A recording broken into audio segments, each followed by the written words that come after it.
Alright. So, again, everyone say hi to YouTube. We are going to be watching Man Discovers His Roommate Was Just Killed, a true crime video. Yeah, say hi to YouTube, everybody, for like the 5th time. Alright, there should be sound this time.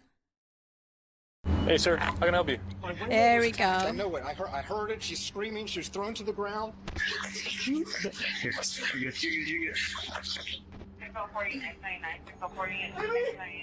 Sir, come here.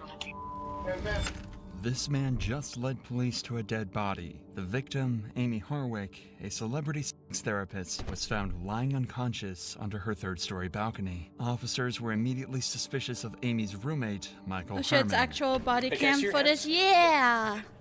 That's where I poked it on the plan. Can you guys hear it fine? Okay, got it. What do you think here? I don't know, dude. Something's off. He might be a suspect because he's got blood on him. The blood on Michael's hands and the signs of struggle found inside Amy's bathroom made it clear that this was a crime scene, and Michael is the prime suspect. Oh I boy. still heard screaming when I was leaving. I yelled up there, "Hey, mother!" Because I wanted her to think I was coming upstairs, so maybe he'd like stop and run. However, detectives began to have doubts. The further they investigated, the clearer it became that there was more to this crime than meets the eye. And as they dig deeper, they uncover that Amy had a history of troubled relationships, and many people had it out for her. Oh, But one no. relationship stood out from the rest, one that was plagued with stalking, violence, and abuse, leaving disturbing clues that would lead detectives to one deranged killer. Dr. Insanity! I have so much I need to say. Please give me a chance to just say it, please.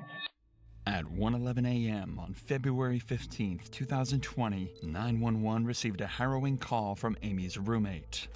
I want to reduce the 434. Yeah, somebody just attacked my roommate. We're at 2086 Mound Street. Find anything. Okay, how was he assaulted? What happened? It's a C. I don't know. I was downstairs. I heard screaming. Please get a cop here. Okay, and this is who's Wait. sitting inside? Can't think right now. How Amy, did- Amy Harwick? How did he not know? She's my roommate. Okay. If he... Is Wait. she screaming for help? Yes. Okay.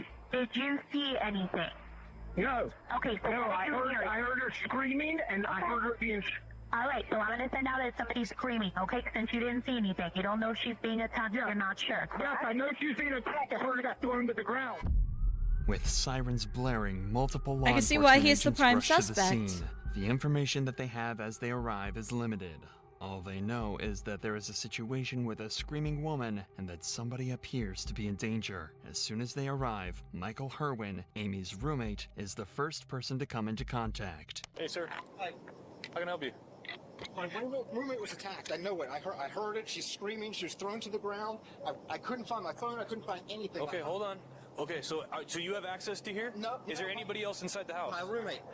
Just your roommate by yourself? Yes. You didn't check on her? Dude, I heard screaming. I don't know if that guy had a gun or a knife. I came running I couldn't find my phone. He heard screaming, called 911, and didn't think to go upstairs and see if she was okay? Is there somebody else That's inside? sus! think there's Okay, sir, do me a favor. Do me a favor. Calm down. Calm down. Other than your roommate, is there anybody else inside the Bro house? just made himself a suspect? Yeah. No, I just heard her screaming. It sounded like she got thrown to the ground. I've been calling for her through his windows. Nobody's answering. Nothing. So you're, Why didn't you just break into the room? Downstairs, the back door's open. Here, come on. You're good. You're good. You Called 911 when he couldn't find his room. Yeah. Or his phone, not room. 6815 advises the responding unit, so we had to hop the fence. We're going to be at the rear of the location.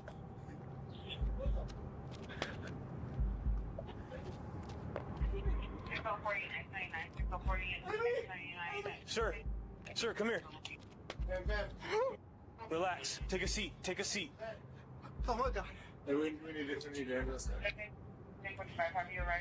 What was going on tonight? I'm asleep. I've been asleep all night. When officers move into the courtyard, there lies Amy Harwick, 20 feet beneath her 3rd-floor balcony, going into continuous seizures with glass surrounding her body. Oh. Bro, she's having a seizure. Oh, Jesus. Amy lived in a relatively safe area in Hollywood Hills and was a well-known family and marriage therapist, so her home being broken into was unusual, and whoever did it made sure she had a painful death. She was thrown off her balcony, resulting in several serious injuries. The trauma to the head was so severe that it had resulted in a subgaleal and a subdural hemorrhage, sending her into continuous seizures. Not only that, but her neck showed signs that she had been strangled before falling off her balcony. Even though Amy started receiving urgent care, this situation was far from over. Not knowing whether the assailant is still in the house, officers began to breach and clear the ground floor. Do you know if there's anybody else inside the house? I don't. Oh my God. Anyone else inside? This is the LAPD. Come out with your hands up. Hey, somebody pat him down, please. Hey, stand up. He might be a suspect because he's got blood. Probably on my couch. Wait, he's got blood all over him too? Your hands up. Gotcha. Okay. All right, so you guys can move up in unison. Yeah. On you guys. Just hold it. They're gonna move up in unison. You're good, Pascal. Whenever you guys are ready, go ahead. Go. Go back in. All right, I got an open room. There's a balcony to the top. All right. Got couches. Looks like a kitchen to the right. Unfortunately, the one responsible for Amy's condition has managed to escape, and as cops make their way through the home, they notice that everything is organized and spotless, besides a few areas of interest. It's sticky. They escaped, so it wasn't that guy? But none of the bathroom. Amy's bedroom was a mess, with the covers thrown off and a pool of urine in the connecting bathroom. Often, when a victim is strangled, it results in the involuntary loss of bowel control. Moreover, officers would discover something strange. Right on the balcony from where Amy fell, a syringe filled with nicotine had fallen to the ground. So there's a loaded syringe on this right here. Extreme doses of nicotine like the one found in this syringe act as a He can't be innocent. He said he ran away from her screams, but he's got blood on him. Yeah, it's definitely sus. Either he did do it, or he's just not being completely truthful, which is really weird. Poison, causing organs in the body to fail and slowly kill an individual as they suffer from vomiting, nausea, diarrhea, and severe abdominal pain. Strangely enough, these types of drugs were never even present in the home, and even if they were, Amy would never take them, as her roommate explains. A loaded syringe, so... Sir, do you know her history of drug use? That she's sober. She doesn't drink it. She didn't even drink.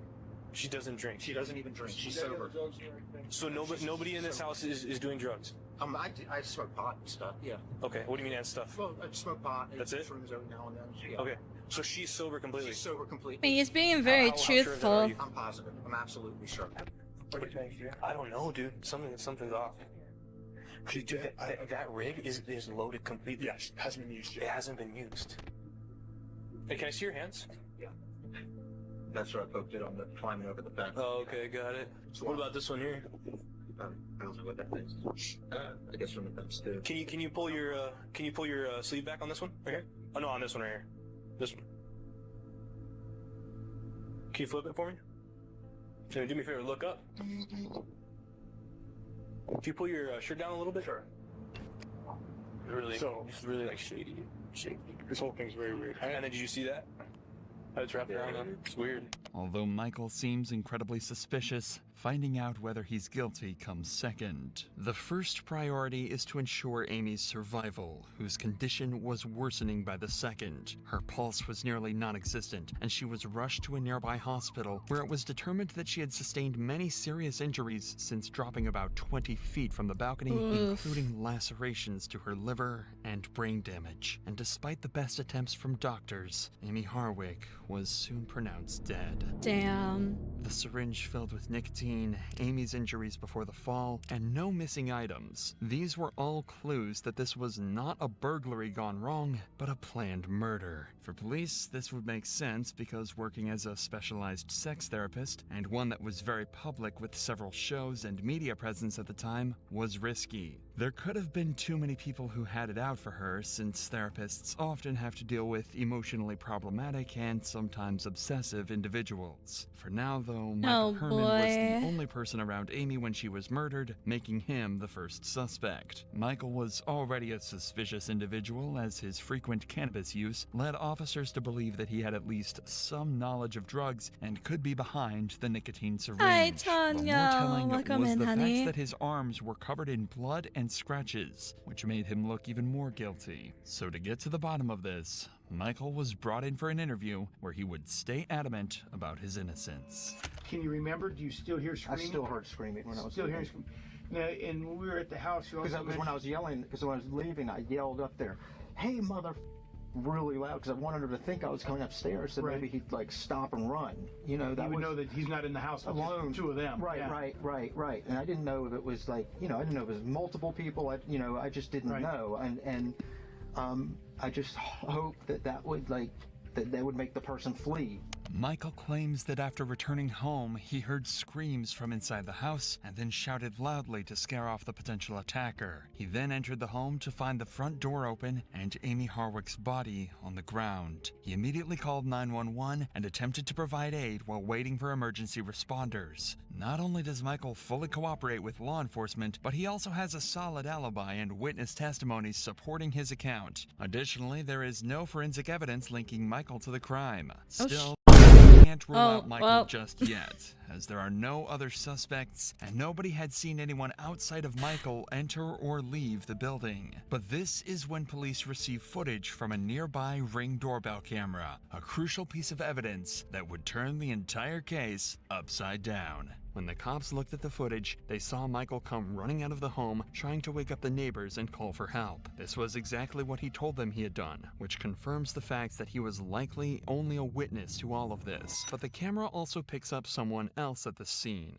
A strange male figure wearing gloves, hopping fences, and running through backyards. In many cases, this man can even be seen covering cameras with a gloved hand. Undeniably, this masked individual was the one responsible for this murder, but finding out who this could be was difficult. As they began looking into her life, there were very few people who wanted to hurt her. She was on good terms with her family and friends and had almost no enemies. So police began to believe that this may have been a case of one of Amy's past relationships coming back to haunt her. But yet again, almost all of her boyfriends came up clean.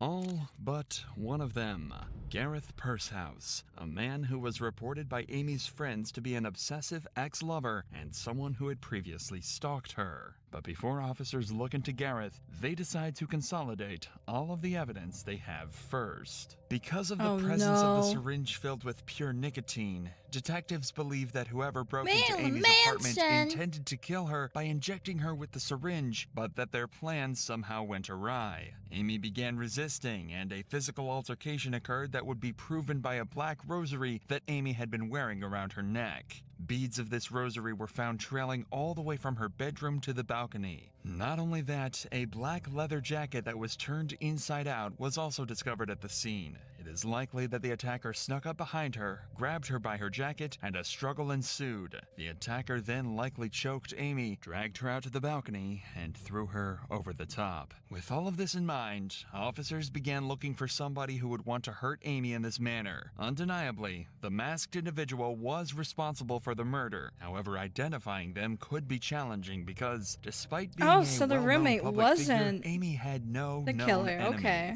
Police start their investigation by questioning friends and family of Amy, looking for any clues on who could have committed this heinous crime, and it wouldn't take long for them to get a strong lead.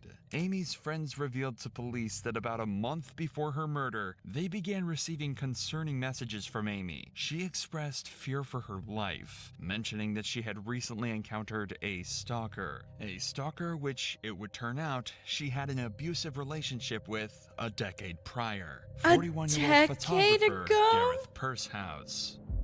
Amy and Gareth had met 10 years earlier in 2011 when Gareth had worked as a photographer on a therapy event Amy attended. They dated briefly, but Amy's friends took note of the relationship being far from normal. In May of 2011, Amy tried to file a restraining order for the abuse she suffered in the relationship. Gareth often suffocated her, slamming her against the walls, dropped her on the ground, and punched her. Yet, somehow, this order was denied, as authorities believed there was a lack of evidence. No of course, way. this meant a quick end to the relationship, at least for Amy. This was unacceptable for Gareth, as he started obsessing heavily over Amy. Yeah, I don't and his understand how that emotional was state denied. worsened. But Amy was the one who'd have to face the brunt of Gareth's mental decline. In the months after the breakup, sad meeting weird one person occurrences can lead began things happening at Amy's residence. like this She poor would baby walk didn't into deserve- her home to Yeah. find picture frames were smashed.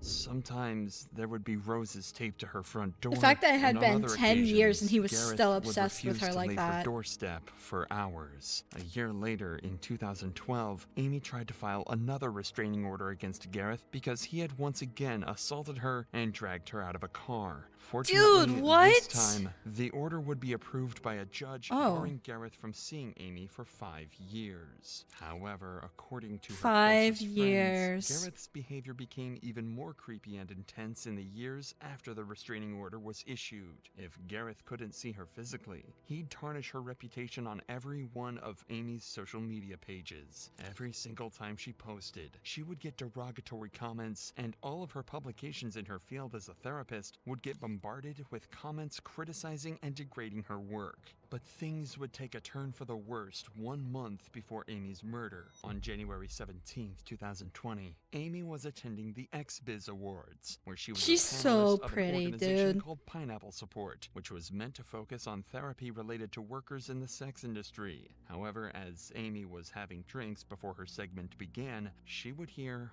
a familiar voice, Gareth's voice, who was working as a photographer at the event. At this point in time, Amy had not seen Gareth in nearly a decade, yet he would approach Amy, angry and upset, saying that she ruined his life. One of Amy's friends outlined what the two talked about as Amy called him for help. The first phone call, when she called, I couldn't hear. It was a lot of loud commotion. It was chaotic, so I couldn't understand, and I hung up.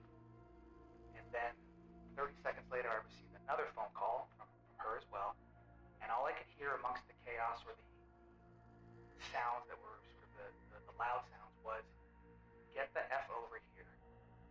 Initially seeing them walk away, I first checked in with my friend who called me, and she told me, "This guy is freaking out on your friend." So I then walked over to where the two of them had walked to, and as I was walking towards them, the only words I heard was, "You ruined my life, you bitch." After this event, Amy was extremely scared of Gareth and told friends and family that if anything happened to her, Gareth would be responsible, and he had sent her voice messages after the event. I have so much I need to say. Please give me a chance to just say it. Please.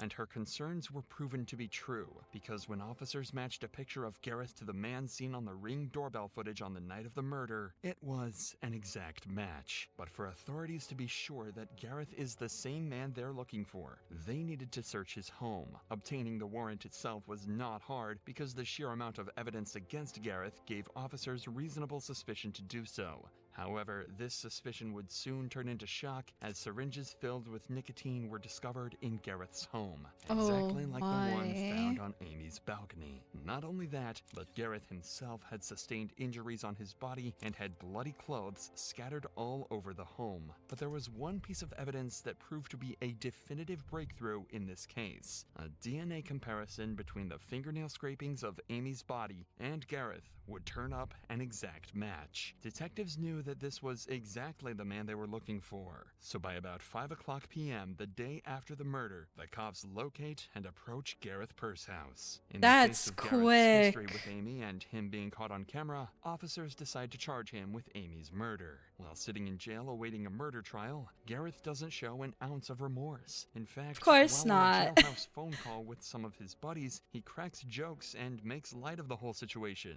He even tells them that, due to the public's interest in him, they could become millionaires by selling old jokes he told while working as a stand-up comic. But this is far from the strangest thing he says. Yeah, turn those into a book. Try to find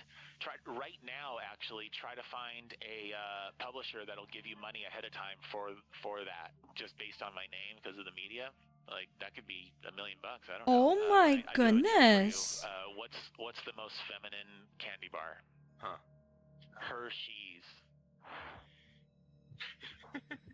Well, at least you have your sense of humor. Yeah, you got your sense of humor. You're making the best of it. Yeah. Well, and also people are posting like crazy hate, and there's like, why bother? So you said you're not getting out. Correct. Ever. Is that Yeah, what you're trying to good. Yes. Oh I've my seen what's goodness. coming at me, and it's not good. Making the best of it. I know, terrible. Absolutely terrible. Super fun. Gareth Pursehouse has made it very clear that he believes he is going down for Amy's murder, and he has completely accepted that. One could likely assume that if this man were not truly guilty of this horrific crime, he would not be speaking this way. Despite this, Gareth was bonded out of jail before his trial began. But Gareth was certainly panicking, because right after he was released on bond, the first place he visited was Los Angeles International Airport to escape the country. Normally, a person who has their bond posted is not allowed next to any airports or borders to prevent them from leaving the country. And if they're found doing so, they're arrested immediately and given no chance for a second Please bond. tell me they got him. Exactly what would happen to Gareth as he was arrested once more. Oh, good. The trial of Gareth Pursehouse began in August of 2023. The defense claims that Gareth was only there to talk to Amy and that her death was an accident. They also argued that while Gareth had brought that syringe filled with nicotine to the scene, he had only intended it to be used for his own side. But the prosecution took a different approach and painted Gareth as an obsessive killer. She rejected his advances. She cut off last year. and to punish her for that, He only has himself to blame for his life being ruined. I know! Like, what? with a syringe loaded with a lethal dose of nicotine. The prosecution's argument was solid. However, they had a major point that they would have to prove if they wanted to get a guilty verdict. That point was that Gareth came to Amy's apartment on the evening of February 15th, 2020, with the intention of killing her, not just to have a conversation. Day after Valentine's Day. The defense also suggested that Amy may have ended up on the concrete below the balcony while attempting to get away from Gareth out of fear. One likely scenario for how Miss Hardwick came to rest where she lived in the patio is that she comes home, encounters Mr. Pursehouse. In a panic, It took 3 years to get here. Did I hear 2020? Yeah, it took them 3 years to do the trial. attempts to lower herself. It takes a while here. Throughout the entire trial, Gareth Pursehouse never once took the stand to testify on his own behalf. Most legal experts will say that this is something that can be very telling to a jury. After all, if an innocent person has nothing to hide, then it is suspicious that he wouldn't speak out to defend himself. But whether or not the jury in this case will see things his way, only time will tell. After finishing the deliberation Damn, he changed? process, Yeah. the jury in this case reached their decision in September of 2023. As to count one, we the jury the above entitled action finding the defendant, Gareth Pursehouse, guilty of the crime of murder in the first degree. Ladies and gentlemen of the jury, are these your verdicts? So say you one, so say you all. Yes. Thank you. And just like that, Gareth Pursehouse was officially convicted of the murder of Amy Hardwick. The only thing left was for Gareth to finally be sentenced. Gareth Pursehouse was sentenced to life in prison without the possibility of parole. Deserved. Deserved. On April 23rd, Oh, no. We don't want to do another one. from the Milwaukee- We don't want to do another one. But very, very deserved.